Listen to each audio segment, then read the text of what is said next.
আজ রান্না করব মাছের মাথা দিয়ে পুঁই শাক। প্রথমে মাছের মাথাতে নুন হলুদ মাখিয়ে নিয়েছি, আর পুঁই শাকটা আগে কেটে নিয়েছিলাম। আর এখানে সবজি বলতে বেগুন, ঝিঙে, কুমড়ো নিয়েছি।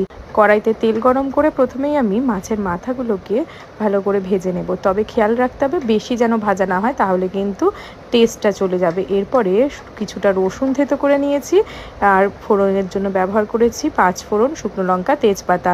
এবার থেতো করা রসুনটা কিছুক্ষণ ভেজে নিয়ে দিয়ে দিয়েছিলাম পেঁয়াজ কুচি, সেটাও কিছুক্ষণ ভেজে নেওয়ার পর যত সবজি আমি নিয়েছিলাম সেই সবজিগুলো এখানে অ্যাড করব। তার সাথে দেব নুন আর হলুদ।